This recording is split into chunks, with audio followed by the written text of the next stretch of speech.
Jadi makin ditekan, makin yakin sama Allah. Makin banyak masalah, makin yakin sama Allah. Makin berserah kepada Allah. Kok bisa kayak gitu? Ada orang yang ketika makin banyak masalah, makin ragu sama Allah. Ini Allah maunya apa sih? Gitu kan? Ketika makin banyak masalah, makin kayak mempertanyakan takdir dan ketentuan Allah. Kenapa kok saya yang ngalamin ini? Kenapa saya dari dulu gak selesai-selesai masalahnya? Kenapa justru setelah saya berhijrah malah banyak masalah? Kenapa para sahabat sebaliknya? Makin dikasih ujian, makin wa ma zadahum illa imanan wa taslima. Gak bertambah kecuali iman dan kepasrahan. Jadi dikasih ujian malah makin yakin sama Allah, bukan makin ragu. Misalnya dia ganti nih model transaksi dagangnya, bisnisnya. Yang tadi mungkin syubhat atau haram, sekarang dia pakai model transaksi bisnis yang halal aja deh, yang aman-aman aja. Gara-gara transaksi yang halal malah banyak masalah. Masih mending kalau masalahnya cuman berkurang income-nya. Ini malah ditipu orang lah, rugi segala macam. Mulai mempertanyakan, nih bener nggak ya saya ngambil jalan yang syariat segala macam, kok malah makin susah nih kelihatannya. Kenapa kita ketika diuji malah jadi ragu sama Allah? Kenapa saya katanya kalau misalnya saya jujur saya akan dapat kebaikan. Ini gara-gara jujur malah nggak lulus. Ya mungkin nggak belajar tapi jujur. Yang satu lagi yang nggak jujur malah nilainya bagus mungkin. Misalnya nggak belajar tapi dia dusta. Kenapa para sahabat ketika diuji malah makin yakin sama Allah? Malah makin pasrah kepada Allah karena mereka pegang janji Allah. Itu salah satu tipsnya. Kalau kita pengen tetap woles pas menghadapi kesulitan, pegang janji Allah. Makin kita kuat pegang janji Allah, diuji, kita makin pasrah sama Allah. Ya Allah, saya akan yakin sama Engkau memegang janjimu. Ketika diuji, saya berharapnya balasan dari Allah, pertolongan dari Allah. Kayak yang pernah saya sampaikan dulu, kalau kita dapat musibah, yakinlah kepada janji Allah. Siapa yang membaca doa yang diajarkan Nabi, nanti Allah akan ngasih ganti yang lebih baik gitu kan ya. Allahumma ajurni fi musibati wa khuluf li khairam minha. Ya Allah, beri saya pahala dalam musibah ini, beri saya ganti yang lebih baik darinya. Kalau kita pegang banget dengan janji Allah lewat doa ini, kita ketika dapat musibah setidaknya nggak akan panik habis-habisan, nggak akan putus asa dalam menunggu pertolongan Allah. Setidaknya kalau nggak bisa woles-woles amat, nggak bisa tenang-tenang amat, minimal nggak panik habis berlebihan. Kalau musibahnya musibah kematian, nggak bikin kita meratapi kematian. Kenapa? Kita pegang janji Allah SWT. Makanya kan ada cerita seorang ayah yang diberi musibah dengan wafat 2 orang anaknya. Anak laki-laki pertama meninggal. Dia bilang innalillahi wa inna ilaihi rajiun. Anak laki-laki kedua meninggal. Dia bilang innalillahi wa inna ilaihi rajiun. Semua ini milik Allah. Allah yang memberi, Allah juga yang mengambil kembali. Suka-suka Allah, pasrah gitu. Nerima, ridho dalam bahasa agama. Bukan ikhlas ya. Kalau ikhlas itu dalam bab ibadah. Kalau dalam bab takdir namanya ridho. Raditu billahi robba. Saya ridho deh dengan ketentuan Allah, itu namanya ridho.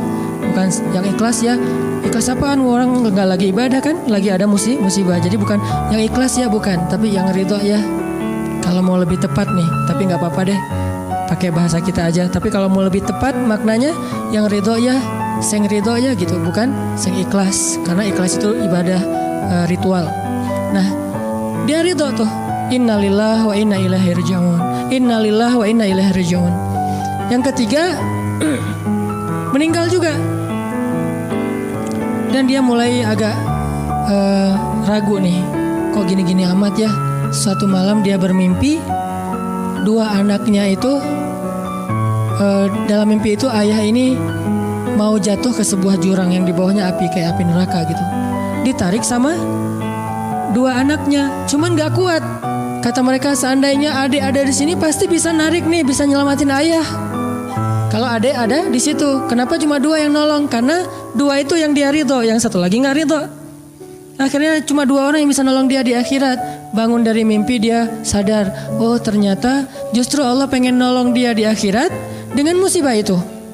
Dan buat anaknya juga kebaikan nanti di akhirat masuk surga. Akhirnya dia bilang innalillahi wa inna ilaihi rajiun, astaghfirullahalazim. Hidup kadang kayak gitu.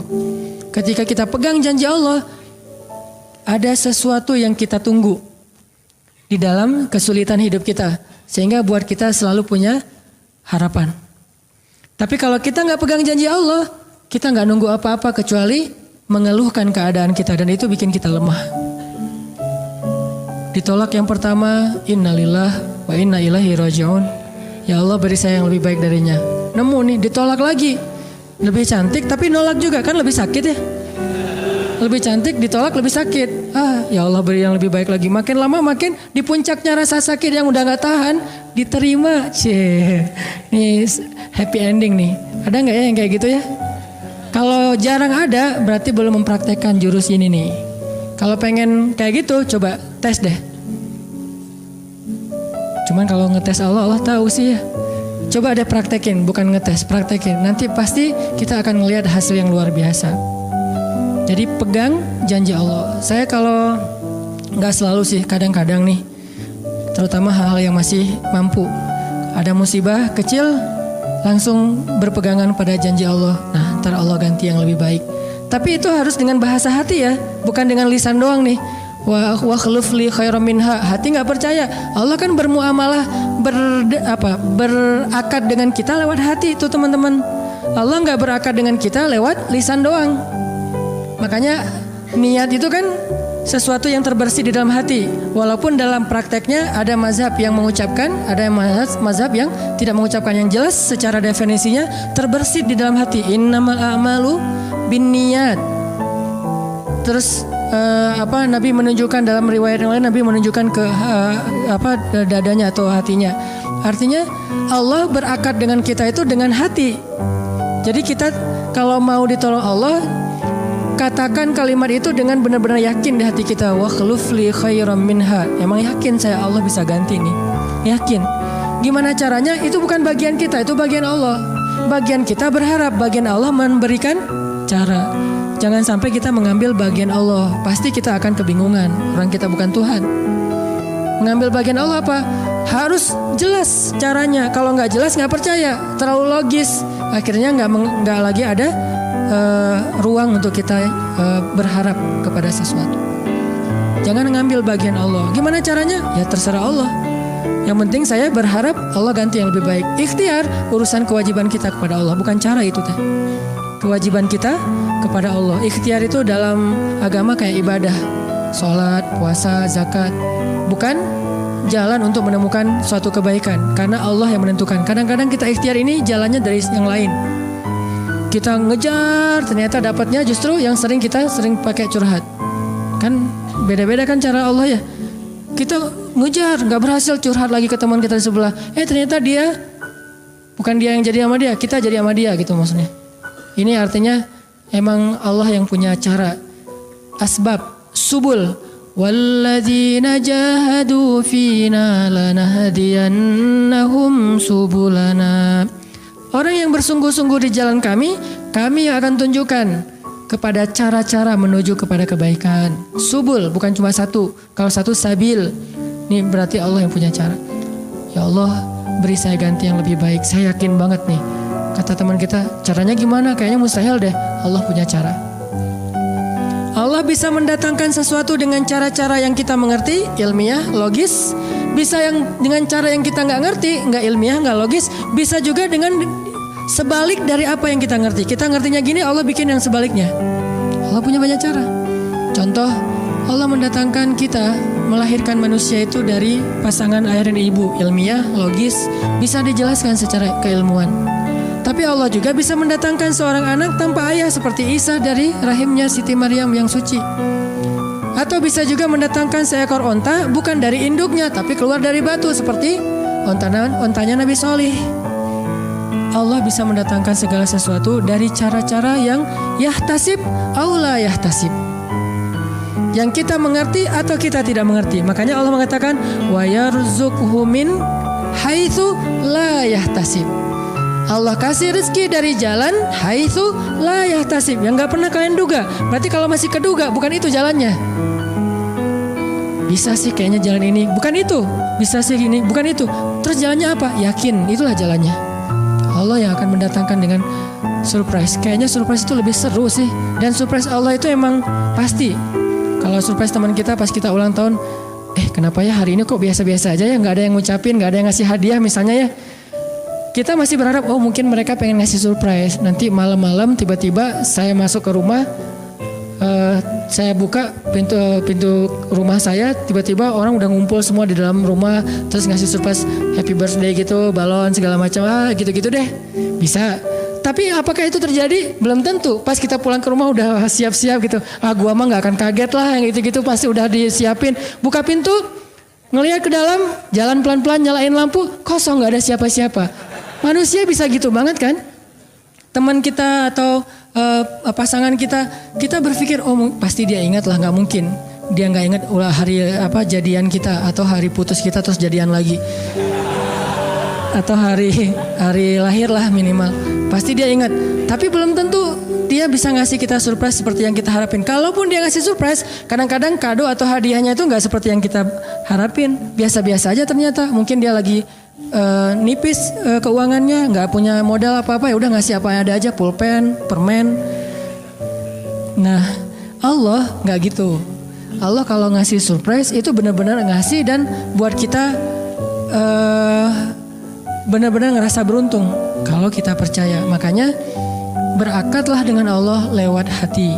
Hadza ma wa'adanallahu wa rasuluh wa sadaqallahu wa rasuluh. Benarlah Allah dan Rasul. Hasbi Allah atau apapun ucapan-ucapan belief, termasuk wa khluf li khairam minha, beri saya ganti yang lebih baik darinya. Tapi kita berakad itu dengan hati. Allah tunjukin tuh. Ini yang bisa bikin kita sedikit lebih tenang atau banyak bisa dapat ketenangan kalau kita dalam kondisi yang sulit. Kalau diuji dalam hal-hal yang kayaknya mentok gitu, mau kemana lagi nih, mau gimana lagi nih, mau apa lagi nih, kan gitu kan? Udah nggak tahu lagi mau gimana, mau kemana, mau apa, mau siapa lagi nih? Kayaknya semua yang di list reunian udah ditembak satu-satu, gagal semua gitu kan? Mau siapa lagi nih? Teman kuliah udah, teman SMA udah, sampai teman SD juga udah. Masa nyari teman TK gitu kan ya? Nyari semua nolak, ke siapa lagi? Allah yang punya siapanya. Kadang-kadang siapanya Allah itu kita nggak pernah ngeduga. Yang kita nggak pernah mau ke situ karena berpikir nggak mungkin deh kalau itu mah. Justru kita nggak ngedatangin dia karena kita nggak percaya mungkin. Tapi buat Allah apa sih yang nggak mungkin? Julaibib dengan kondisi rakyat jelata banget ketemu seorang cewek yang selebgram banget, bisa aja tuh. Apalagi kita yang insya Allah nggak julaibib amat lah ya, masih kerenan dikit lah. Walaupun mungkin solehnya pasti jauh dengan julaibib, tapi secara fisik ya kita bukan budak. Kita bukan orang yang seperti digambarkan di dalam hadis gimana fisiknya julaibib sangat pas-pasan. Walaupun tingkat kesolehannya jauh, pasti sahabat itu tidak tergantikan, tidak tertandingi. Oke, itu satu kasus di Al-Quran gimana Wallace dengan modal pegang janji Allah.